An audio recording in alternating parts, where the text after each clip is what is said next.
April 17, 1984.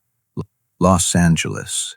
Charles Bronson was in the middle of filming Death Wish 3 when the assistant director knocked on his trailer door. "Charles, we need you on set in 5 minutes for the cemetery scene." Charles nodded, but he did not move. He'd been sitting in that trailer for 20 minutes, staring at the wall, trying to find the strength to stand up and walk back to the cameras. Because 12 hours earlier, his wife Jill Ireland had been diagnosed with breast cancer, and the scene they were about to film, his character mourning at his wife's grave. What happened when the cameras started rolling was not acting. It was a man shattering in real time, unable to separate the role from the nightmare he was living. The crew watched in stunned silence as Charles Bronson, the toughest man in Hollywood, the man who never showed weakness, completely fell apart.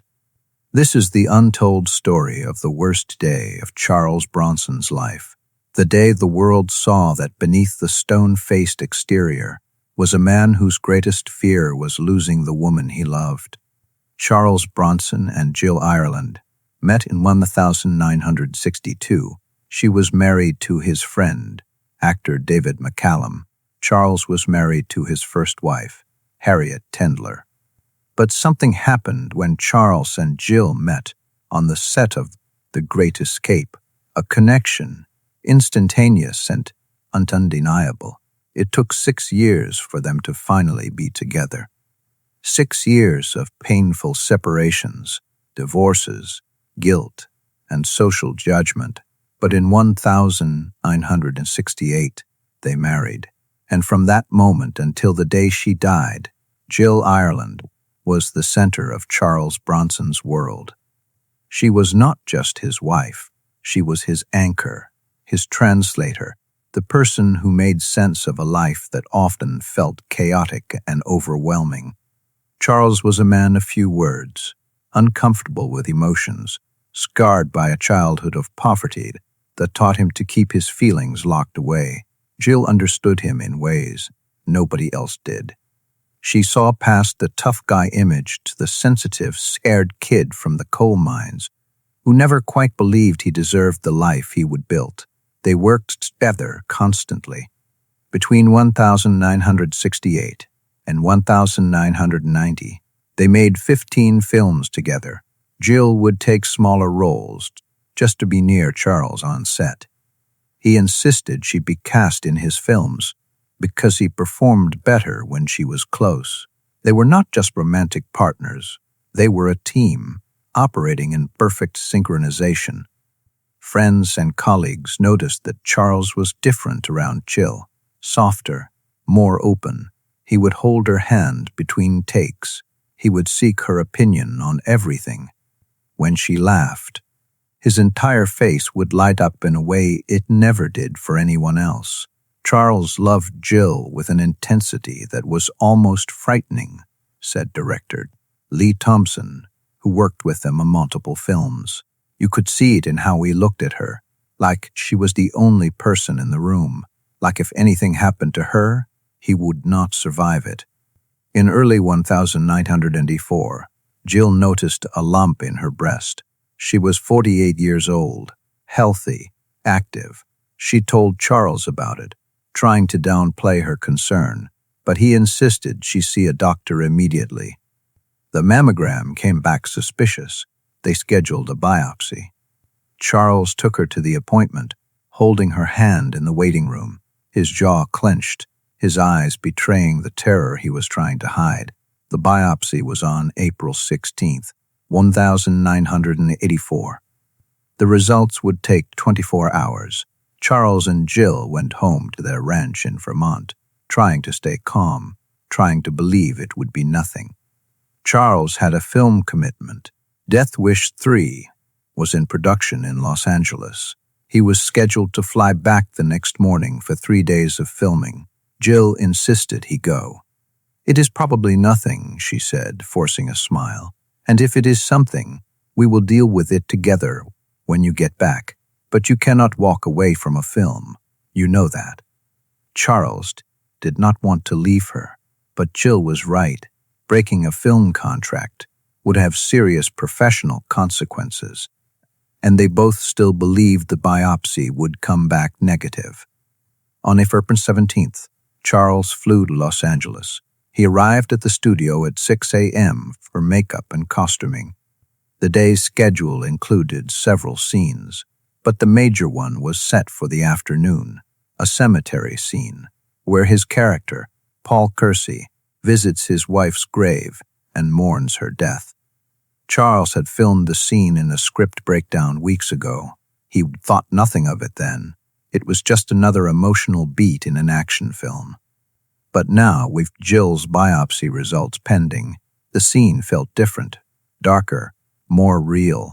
At 11:30 a.m., Charles was in his trailer, reviewing lines, when his assistant knocked. "Charles, there is a phone call. It is Mrs. Bronson." Charles grabbed the phone. "Jill?" Her voice was shaking. "Charlie, the doctor just called with the results." Charles felt his stomach drop. He knew from her tone what was coming. "It is cancer," Jill said, and her voice broke. "It's breast cancer. They want me to come in immediately to discuss treatment options. Surgery, probably. Maybe chemotherapy. Charlie, I am so scared." Charles closed his eyes. The trailer suddenly felt too small, the air too thin. "I am coming home. Right now. I will get on the next flight." "No," Jill said firmly, despite her tears. "You have work today. Important scenes. You cannot just leave." "Jill, you just told me you have cancer. You think I give a damn about a movie?" "I give a damn," she said. "Charlie, we have built our careers on being professionals, on keeping our commitments. If you walk off set now, it will be news. Everyone will know something's wrong." "I do not want that. Not yet. I need time to process this before the world finds out." Charles is pacing the small trailer, his free hand clenched in a fist. "I cannot film today. Not now. Not after this." "Yes, you can," Jill insisted. "You are the strongest man I know. You can do this. Film today. Come home tonight. We will face this together tomorrow. Please, Charlie. For me." It was the "for me" that did it. Charles would do anything for Jill. Even this. Even pretending everything was fine when his world was collapsing. "Okay," he said quietly. "Okay. But I am taking the first flight out tonight. I will be home by midnight." "I love you," Jill said. "I love you too, more than you know." Charles hung up.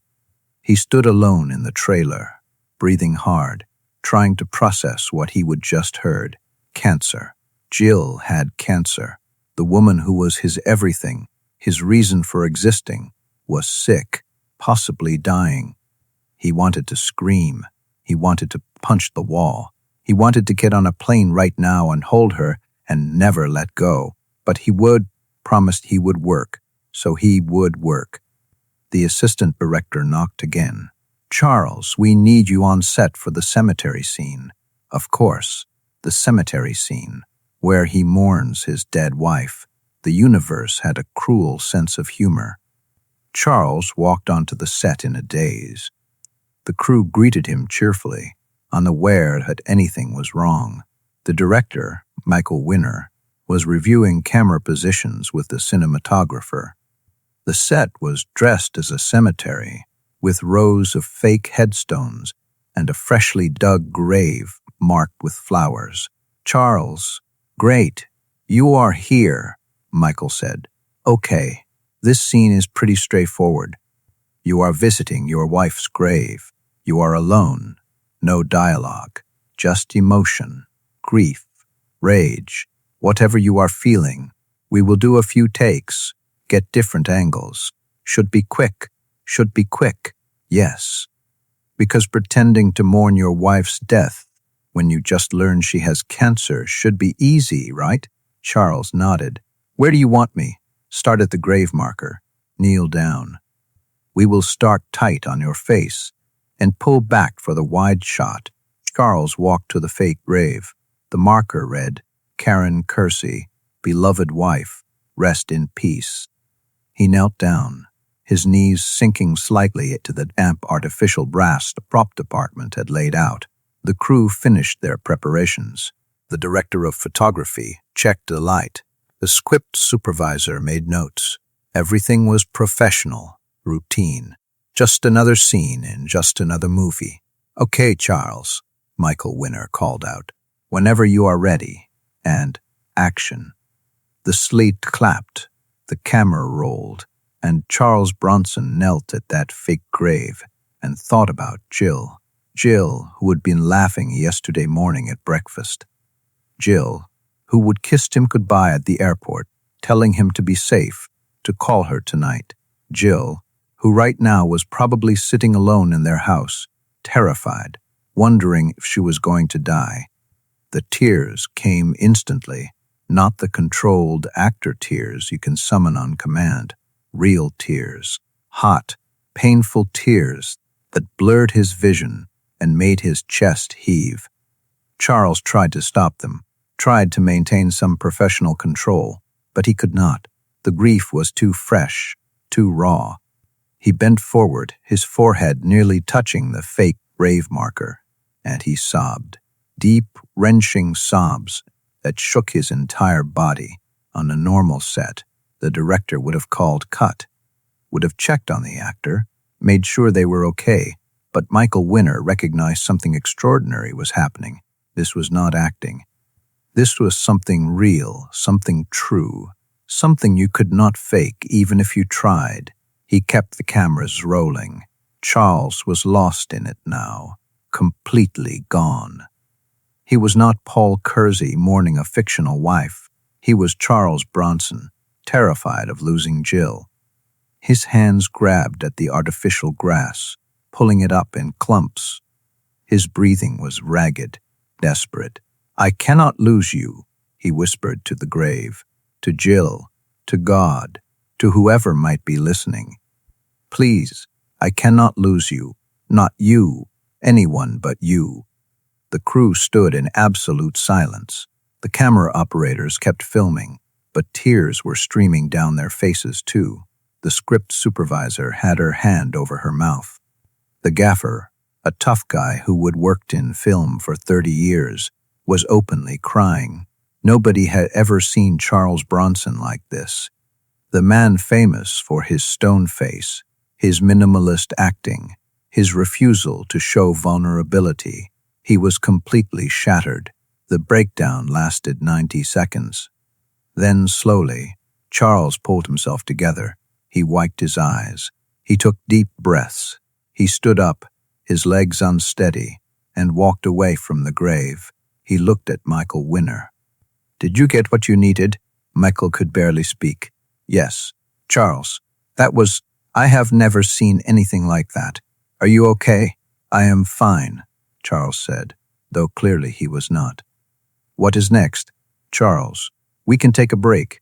We can push the other scenes to tomorrow if you need. What is next?" Charles repeated, his voice harder now, shutting down the emotion, rebuilding the wall. Michael glanced at his schedule. The rooftop scene, where you are watching the street below. Let us do it." Charles walked off the cemetery set toward the next location. The crew parted for him like the Red Sea, nobody quite knowing what to say. The assistant director caught up with Michael Winner. "What the hell just happened?" Michael shook his head. "I do not know, but something's wrong. Something's very wrong." They filmed the rest of the day's scenes. Charles performed professionally, hitting his marks, delivering his lines, but the light had gone out of his eyes. He moved like an automaton, going through the motions. Between setups, he sat alone in his trailer. He called Jill 3 times. Each call was brief. He did not want the crew to overhear, did not want to explain. But he needed to hear her voice, needed to know she was still there. "I am okay," Joe kept telling him. "Charlie, I am okay. We are going to fight this. We are going to beat this. I need you to believe that." "I'd believe it," Charles said, though he was not sure he did. Filming wrapped at 7 p.m. Charles immediately headed to the airport. He took a red-eye flight to Vermont, landing around 4 a.m. local time. He drove straight from the airport to their ranch, arriving just as the sun was rising. Jill was awake, sitting in the kitchen with a cup of tea. When she saw him, she stood. They looked at each other across the kitchen, and then Charles crossed the room in 3 long strides and pulled her into his arms. They stood there for a long time, holding each other, not speaking. What was there to say? They both knew what came next. Surgery, treatment, a fight for her life. "I am scared," Jill whispered into his chest. "I know," Charles said. "Me too." Over the next 7 years, Jill Ireland fought breast cancer with extraordinary courage. She had a mastectomy. She endured chemotherapy that left her weak and sick. The cancer went into remission, then came back. She had more surgery, more treatment. Through all of it, Charles never left her side. He turned down film roles to be with her. He drove her to appointments. He held her hand during treatments. He stayed up with her on the nights when the pain was too much and sleep would not come. The tough guy, the action star, the man who had built a career on being invulnerable, became a full-time caregiver. And he did it without complaint, without resentment, without anything except total devotion. Jill wrote a book about her experience, Life Wish, published in 1009. In it, she wrote about Charles's support. "Charlie has been my rock through all of this. People see him as this tough, emotionless man. But with me, he is the most tender, caring person imaginable. He reads to me when I am too weak to hold a book. He makes me laugh when I want to cry. He tells me I am beautiful, even when I have lost my hair from chemo and feel like a monster. He has shown me what love really means, not the romantic movie version, but the real thing, the staying kind. I will be here, no matter what kind." The cemetery scene from Death Wish 3 made it into the final film. When the movie was released in late 1985, critics and audiences noted Charles's powerful performance in that moment. "Bronson delivers a surprisingly emotional beat," one review stated. "His grief feels authentic in a way action stars rarely achieve. They had no idea how authentic it was." Michael Winner never told anyone what he would witness that day on set, not until years later, after both Jill and Charles had passed away. In a 2010 interview, he finally revealed the truth. "I realized immediately that something was wrong," Winner said. "Charles was always professional, always controlled, but that day he was shattered. I kept the cameras rolling because I knew we were capturing something real, something important. I felt guilty about it, like I was exploiting his pain. But I also knew this moment of genuine human emotion was exactly what the scene needed." "Did you ever talk to him about it?" the interviewer asked. "Once, years later. I asked him if he was angry that I would kept filming during his breakdown. He said no. He said that scene helped him process his fear about Jill. That by mourning her in that fake cemetery, he would confront it, his worst nightmare, and survived it, and somehow that gave him strength for the real battle they were fighting." Jill Ireland died on May 18, 1990. The breast cancer had spread to her bones and liver. She was 54 years old. Charles was with her at the end, holding her hand, telling her he loved her. At her funeral, Charles did not speak. He could not. He sat in the front row, wearing dark glasses to hide his tears, while others delivered eulogies. Friends said he looked exactly like he had in that cemetery scene 6 years earlier, broken, lost, barely holding himself together. After Jill's death, Charles tried to continue working, but his heart was not in it. He did a few more films, but the performances lacked his usual intensity. He looked tired, older, defeated. He remarried in 1098 to Kim Weeks, and by all accounts she was kind and supportive.